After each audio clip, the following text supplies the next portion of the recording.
Unemployment, bankruptcy, homelessness, a global economic crisis. Should we be optimistic or pessimistic about our global economic recovery? Exploring the impact and seeking solutions, United Nations University presents UNU Conversation Series, The Economic Crisis.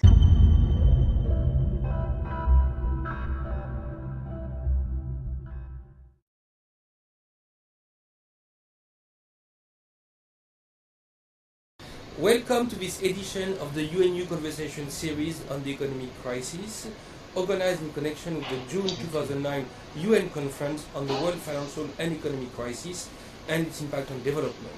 I am Jean-Marc Coicaud from the United Nations University.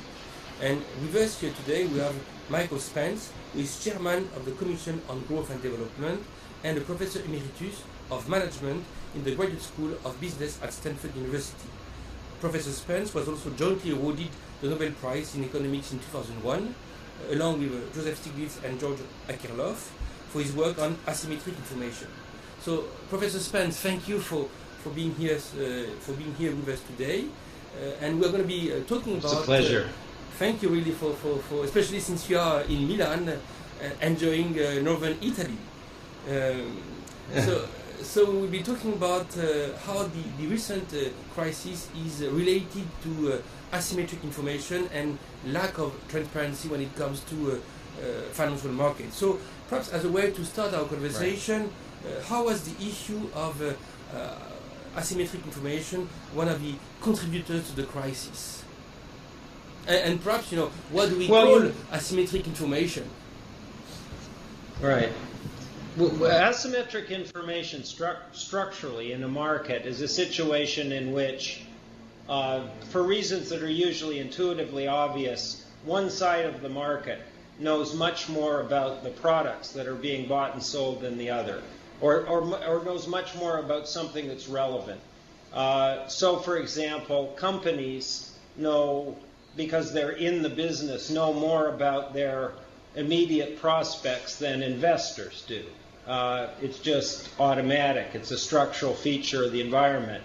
Now, investors do research and try to catch up, and we have disclosure laws that require companies to say more than they might otherwise in order to try to close these informational gaps. But they're there, and they're there throughout financial markets. And they're there in other markets where the products are complicated. I guess the first example I ever worked on was job markets. I mean, people are pretty complicated things when you think of them as potential employees.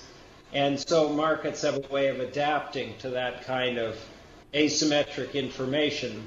But the point I think that needs to be made, and I'm sure you've heard it before, is that when those gaps persist, they have very large negative effects on market performance.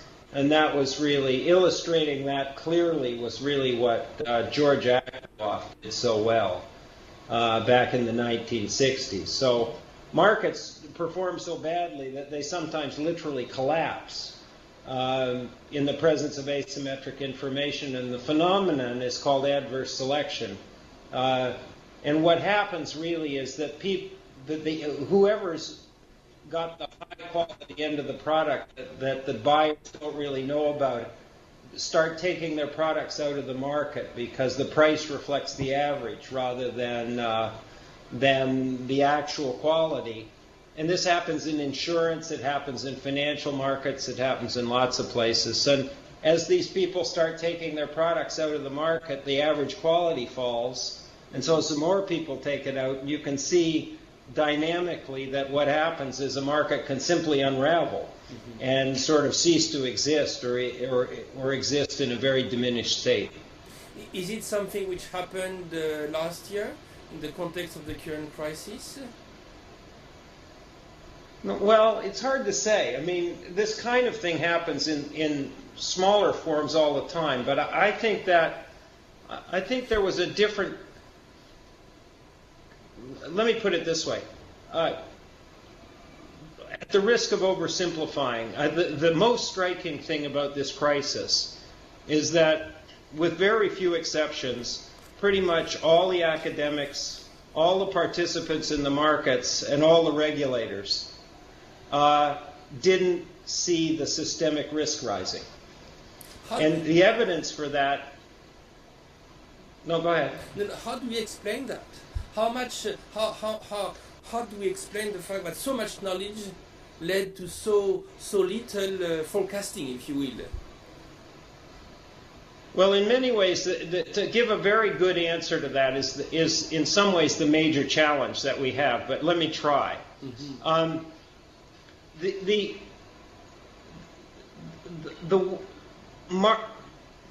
The hope, the belief on the part of many people was that people could, by doing homework and working hard, would perceive risk accurately and take defensive action. And that is the argument that these markets are partly self-regulating. Mm-hmm. And that's what didn't happen. So the question is sort of why. And I believe the answer is when we get to it, I'm guessing now, that financial markets have a very complex sort of network-like structure. And that structure changes over time. So, and what do I mean by network-like structure? Well, you know, if you look at the balance sheets of major financial institutions 30 years ago, as opposed to now, they're holding a whole bunch of risk-spreading products called derivatives and other things that they weren't holding before. So that they're connected in the financial sense. They're connected in a way that's different. And that evolution has been going on for some time. But I think when we get at it with real research, what we'll discover is that changes the nature of risk in the system. And if you don't see or pay attention to the evolving structure, or if you don't have enough and this is where the asymmetric information comes from, or comes in, if you don't have enough information to pay attention to the evolving structure, then you may miss the systemic risk. Mm-hmm. And there's one other element that I think so I believe that's kind of at the heart of this. Mm-hmm. Now, that doesn't tell you how to fix it, but there's one other element that's important, and that is it's quite clear in other instances that the risks can be rising, but the system doesn't misbehave mm-hmm. for quite a long time. Mm-hmm. And so the system isn't self-correcting in the sense that it's throwing back a lot of obvious evidence that something's going wrong mm-hmm. until it goes wrong all of a sudden. Mm-hmm. And so we were going along probably for at least 5 years, maybe more, building up sort of leverage and systemic risk and entities that would bring down almost all the other major financial institutions if they failed. And I think it's clear, and I don't mean to be arrogant about this because I'm one of a long list of people who didn't see it happening. Mm-hmm. But when you look back at it, you can see pretty clearly that the systemic risk was rising mm-hmm. in the system, and we didn't see it coming. Those of us who were participants didn't take defensive action, or we wouldn't have had our balance sheets destroyed. I mean, all that sort of thing. So I think the heart of this is going to be trying to understanding that the structure changes and affects the risk, the system risk. And second, constructing a way to try to make sure that participants have enough information so that they can see the evolving structure and see the changing nature of risk, and then, presumably, they'll take protective action. I mean, I'm going over a lot of ground here. There's other elements of this. There's incentive problems. There's agency problems. There's rating agency incentive problems. There's all kinds of things that are pieces of this complex mosaic that you referred to at the start. But I think in the end, they'll all come together. They'll come together around this question. Can we do a better job of understanding the evolution of the structure of the system and what it means for for systemic risk. Systemic really means, in this context, to use a slightly technical term, it means correlated. What happened is that the risk across various kinds of assets and the risk across a whole bunch of financial institutions all became very similar to each other. We call that high correlation. When you have high correlation among risks, then both the insurance and the asset and the diversification models fail because everything goes up and down at the same time. So diversifying doesn't help you, and so on. So systemic risk is really an important thing, and I think we'll get at it, but it's going to take. Let me put it this way: it's going to take longer to get at it than we have before we have to start re-regulating the system. So we're going to have to do our best with imperfect knowledge in the next couple of years. Yes. And so you are telling us that to this day we still don't understand fully what has happened, but also this, what you are saying raises the question of how do we, how does academia monitor and tries to understand financial markets, because what you are suggesting here is the need for forensic analysis, but it's afterwards. So how can we improve the way the academia understands how financial markets precisely evolve, so that we have a better sense of perhaps predicting what is likely to happen? Well, you can make some progress just by understanding that what you're trying to understand is a moving target. If you look at the risk models that were being used, they essentially assumed that the risks were partly exogenous to the system, meaning coming from outside, mostly stationary, which is a technical term that means not changing very much, and largely uncorrelated or uncorrelated enough to allow the insurance and risk models to work. What turned out that the kind of risks we're talking about we're back in business. So let me start the question again. Yeah. So in essence, you are telling us that to this day we don't know exactly what happened, but also based on what you are telling us, we have to think that we don't have at the moment the proper instruments to monitor from a knowledge point of view the market and to understand how it is changing over time. So precisely, in your view, what would be the way to acquire better tools of understanding? Yeah, well, there's two challenges. One is we have to try to make the system more stable fairly quickly with new regulations, and then the longer-term challenge, which I think is an academic one, basically, is to build better models of the dynamics of these systems, so that the risk models, the risk assessment devices that are based on it are more realistic. That doesn't mean that it's perfect, but as I was saying when we were brief interruption there, the risk models were largely sort of exogenous risk, stationary, and uncorrelated in the sense of diversification and insurance. And it turned out that the dynamics caused the risk to be to be endogenous. First, they kept changing. Secondly, they weren't stationary, and they kept rising. And they certainly weren't correlated, because with all the leverage we ended up with, we got very, very high correlations across asset classes. Leverage probably isn't the whole story, but it's an important part of how we got there. How did we get high leverage? We thought the risks were low, right? So we thought the risks were low, so we have high leverage, which lowers the cost of capital. And as long as the system doesn't blow up, that looks pretty smart. Yes.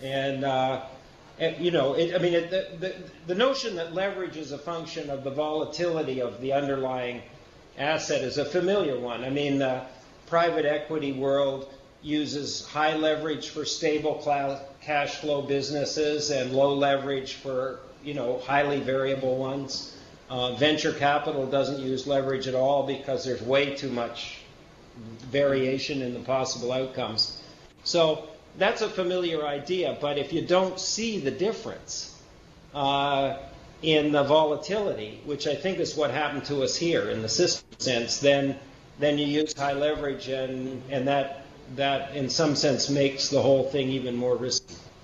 But so then the question. So I think we got two challenges. One's an academic one to figure out what's going on, and then we have an immediate one, which is we have to impose new regulations on the system that try to make it more stable. Some people may think we can do those simultaneously, and I don't have any crystal ball, but I think it's to figure out the dynamics of the global financial system in the sense we're talking about, with a really deep academic understanding, will probably take longer than we've got to do something about the regulation. And of course, regulation is important, but I mean, one could argue that the academic challenge is even more important, because at stake is how do we make sure that theory of economics is not always one step behind the practice of economics, and in the process doesn't provide us with the right tools to really understand and therefore design policies. So, how do you ensure that you're really in sync with what's happening on the ground, if you will, as an academic? Yeah, I don't know that there's a surefire method of doing that. I mean, the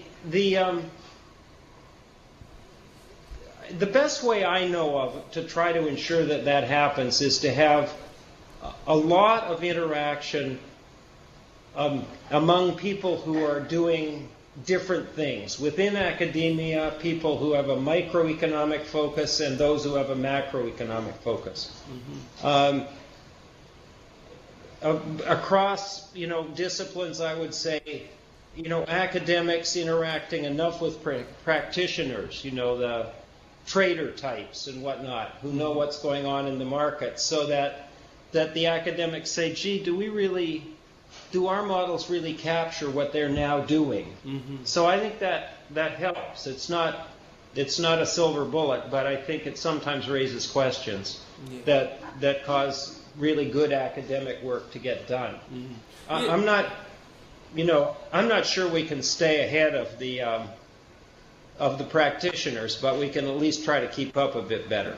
Yeah, because you don't want to have theory of economics simply being reduced to what we could call the forensic knowledge, because then, it becomes a problem. Yeah. No, this is right. No, you need, and there's a real interaction here. Both the regulation and the way that practitioners behave are influenced by the academic models. You can see that in the capital asset pricing world. You can see it in the option pricing world, the Black-Scholes world. So we go back and forth, mm-hmm. Between the practice and the academic world, and that's a good thing. But the challenge here is probably that interaction tends to occur at what I would call, this isn't quite right, but a microeconomic level. Mm-hmm. And so what we're dealing with now are sort of big system-wide risks. And so somehow we need to combine the insight about what's going on in particular markets and with particular classes of securities with a sense of what the whole looks like. Let me put it differently. Somebody in most of the advanced countries is going to be given the job, not somebody, but an entity, is going to be given the job of monitoring the system for stability, mm-hmm. and moderate amounts of systemic risk. Whether it'll be the central bank or a newly created entity, we don't know yet. Mm-hmm. But that's a hard job. Yes. There aren't any uniformly accepted measures or proxies for systemic risk. It's not that we don't know anything about it, but it's going to take some really innovative probably basic work, research and policy research to improve our performance in this dimension. But it's also that you are saying that the very nature of systemic risk has evolved beyond what we felt it was before. Right.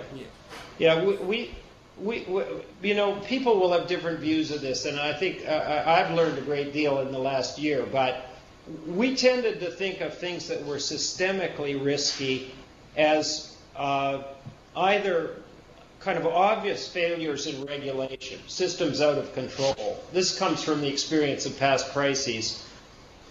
Or essentially a macroeconomic phenomenon, a position where you don't have any choices but to have high inflation, an unsustainable fiscal situation that eventually breaks down. Mm-hmm. Those things that we do understand well have been studied by macroeconomic folks, in developing and advanced countries. And so I think that part is understood. But how a complex system like the financial system, gets itself unstable, in sort of working from within, mm-hmm. And then bubbles up and explodes. That's the part that I think we don't know how to do, and that is at some basic level a combination of microeconomic insight and macroeconomic understanding that, as far as I can tell, we haven't been able to combine yet.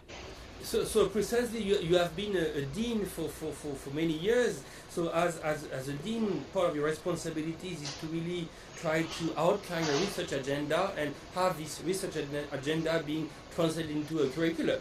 So based on what we have learned out of this crisis, what would be your recommendations in terms of redesigning a research agenda within the field of economics and having this research agenda redesigned, translating into better teaching curriculum for students and future practitioners?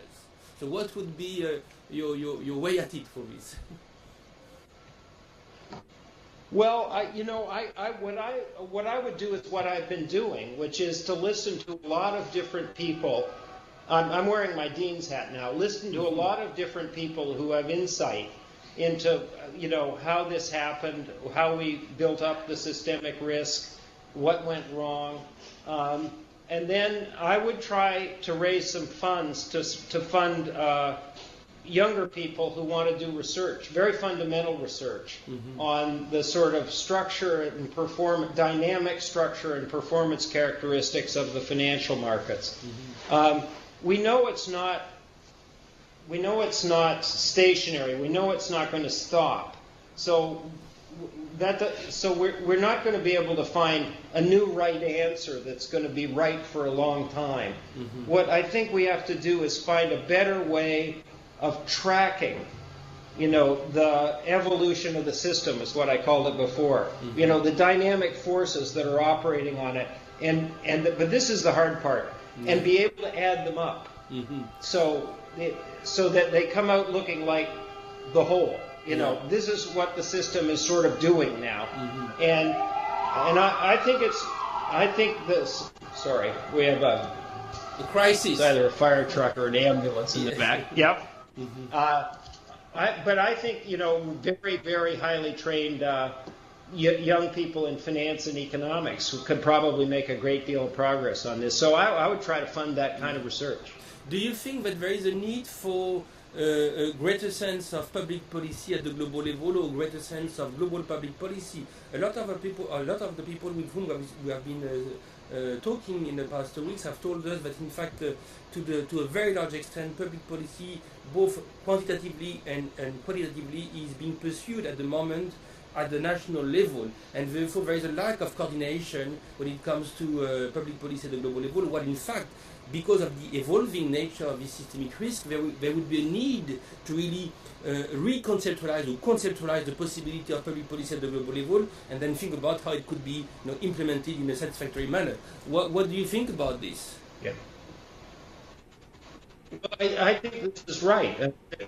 You don't have to do all of financial oversight globally, but we do have to do some very important parts of it globally, or it won't work. I mean, I guess the most obvious ones are associated with the concept of regulatory arbitrage. The financial markets will go to the places where the regulations permit them to make the maximum returns. And there's nothing wrong with that. That's a good feature of the system. But that means that we, in certain areas, we have to avoid big divergences among countries in the way they're regulated.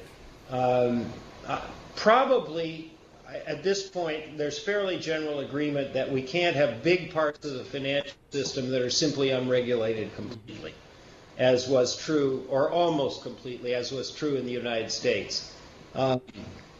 Shadow banking system in the United States is really very big.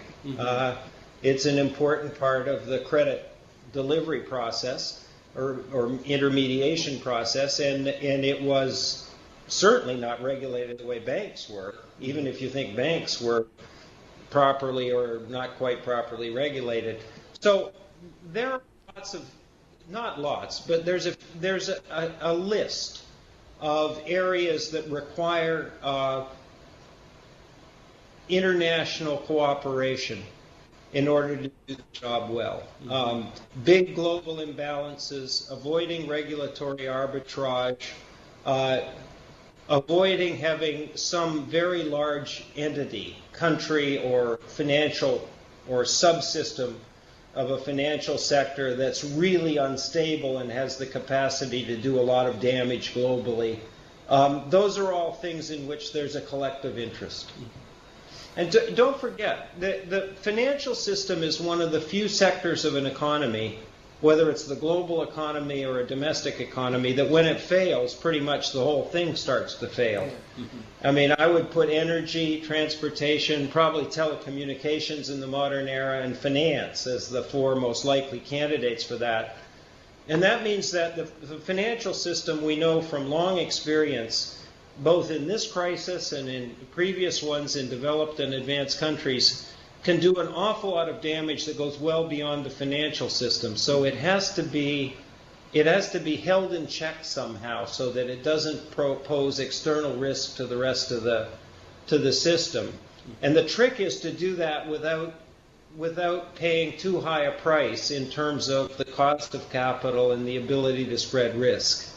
And I think that's what this process we're in now is trying to find a good balance between stability on the one hand, which is important, and a reasonable amount of high performance in the sense of keeping the cost of capital down and risk spread properly.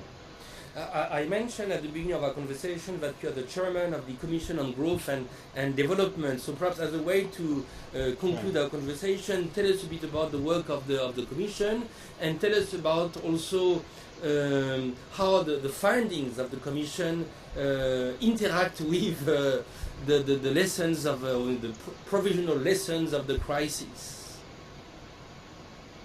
Well, it's interesting, you know, we in April of this year, about a year after we produced the growth report, which was our main report, we had a meeting and said to ourselves, and we had a workshop with a very distinguished group of people from, as you said, the type of people you're interviewing, to try to ask a number of questions about the relationship between the crisis on the one hand and the present and future challenges and growth and development in the developing world.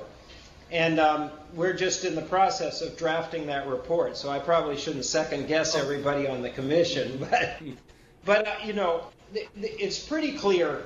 I think the following things are generally agreed. That this crisis started in the financial system in the advanced countries, prominently the United States.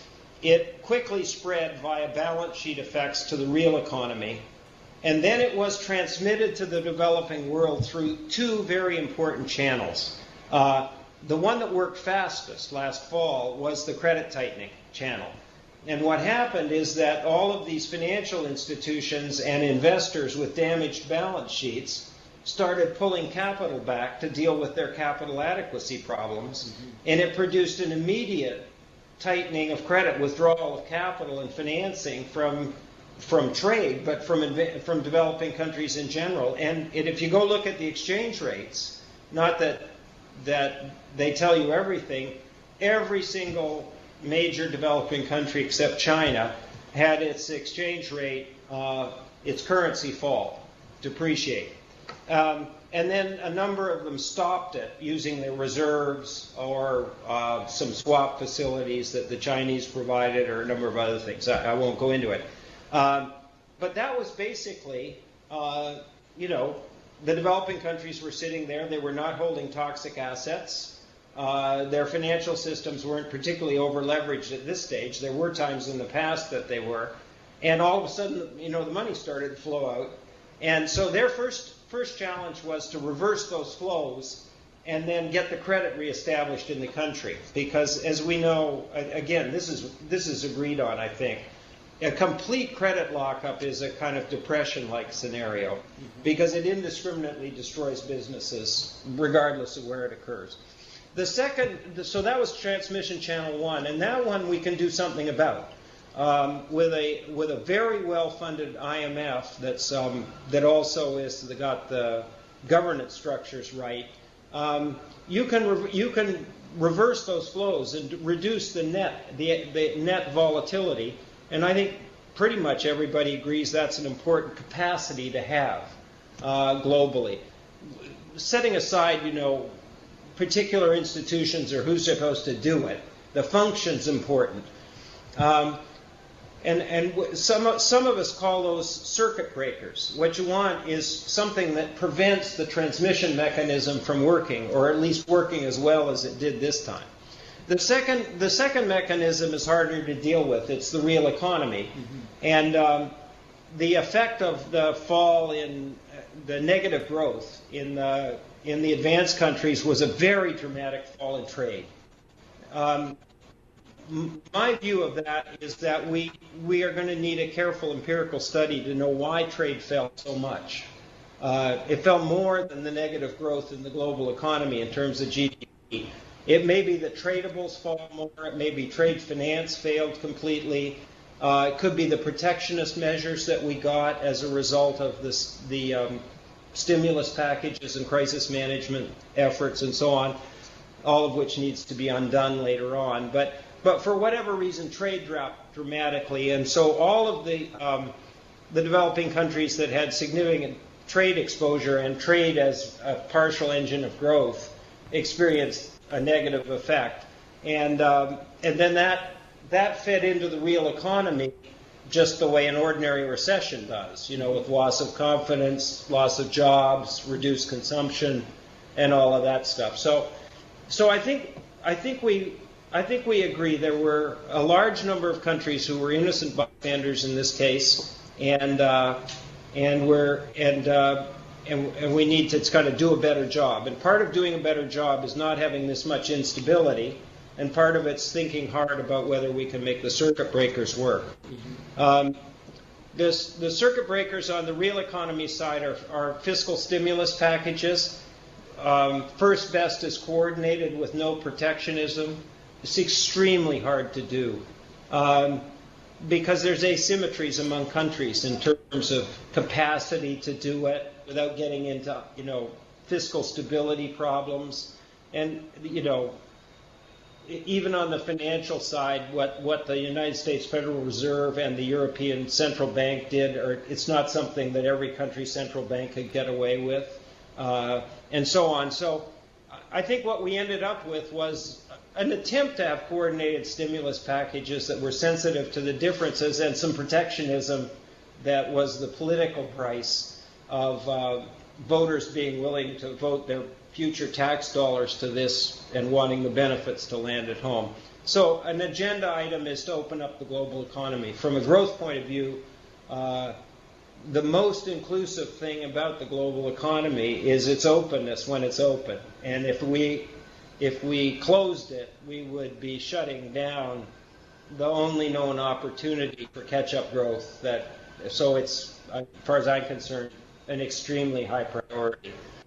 The rest of the questions are, that we talked about had to do with what are developing countries going to think about all this And what are they going to do? Are they going to do different things? Are they reject the model? And so we talked a lot about. I don't know if you want me to talk about that, but we talked a lot about it, and we'll probably write something about that in our supplementary report. Yeah, I mean, precisely. Can you give us a few insights on precisely the situation of developing countries? Because clearly, in the context of this World Conference, there was a lot of tension between developed countries and developing countries. Developing countries feeling that somehow they were, on the receiving end of history, while they had, not been much responsible for what happened. Yeah. Yeah, well, we find ourselves in an interesting time in this. We're just right in the middle of the transition where the developing countries are now essentially big enough to be a materially important influence on the global economy and the global financial system, and that's presumably why the sort of center of the discussion has really moved to the G20 now. There's a lot more countries that are important to watch out for, but you've got this trade-off, which you know well from the United Nations side. You've got to get the major players in the conversation, and then you have to have somebody pay attention to all the other people who are affected by it. And it's not easy to get things done together, but they need to be done. I think, probably... let me say a couple of things. You can pick up any one you want. I am hoping that the majority view, after people have had a chance to think about it, in the developing countries is that the failure really was a fairly massive failure in the advanced countries' financial systems and in the premises on which they were functioning. And if that's what they think, then I think we can all agree on it. And they will do a number of things, but they won't be very destructive. They will probably take defensive action. What would be a defensive action? I think developing countries will try to make sure that they have domestic ownership of a significant chunk of the domestic financial system. Why is that? Well, in a crisis, the government, as we've seen in a dramatic form, goes from being a referee and a regulator to a major participant. And that major participation, ends up being as a kind of working partner with these financial institutions that have gotten themselves into trouble. But at that point, nationality or national origin becomes important. And so if a country finds itself with all of its major financial entities who have their main home somewhere else, in a crisis it won't have much to work with because they'll all be paying attention to something else. And so I think a conclusion that will probably be drawn is that at least in the financial sector it's important to have not exclusively, but a major domestic presence. And probably for longer than people used to think.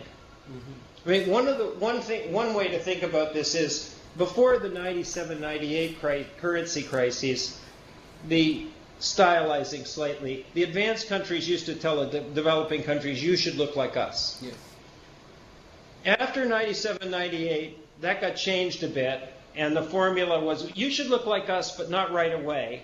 That'll take time, and you open up at a measured pace, and that seemed to me a sensible direction, sensible evolution in the way sort of international policy thinking is going, and development policy thinking. And now after this crisis, looking like us isn't well defined, because we're changing. Yes. And we don't know what we're going to look like. And perhaps not anymore on the wish list. And maybe not even on the wish list, yeah. So I think there's that kind of framework within which developing countries were operating post 97-98 was we have capital controls, we are opening up, we limit products, we limit foreign presence and stuff, but we manage the exchange rate to some extent, but we're evolving in the direction of something that was moderately well understood. And now that thing that we were evolving toward is now going to look very different. And so I think there's a period of kind of uncertainty in the developing world with respect to the financial sector development that's probably pretty healthy and won't get resolved, except over a period of years. There are, in any country, go ahead. No. Yesterday, as a way to prepare our conversation, I was reading your growth report, and I was thinking about, once again, from a non-specialist point of view, about the relationship between growth and a bubble. So, and the following question came to me: how do we make sure? I mean, somehow, the growth that countries, especially developing countries, have gone through in the past 10 years has been real. So how do we ensure that growth is real? How do we nurture the reality of growth, and how do we make sure that it doesn't, go on the way of becoming a bubble? I mean, right. Is it a silly question, or is it? Is it a fair question? No.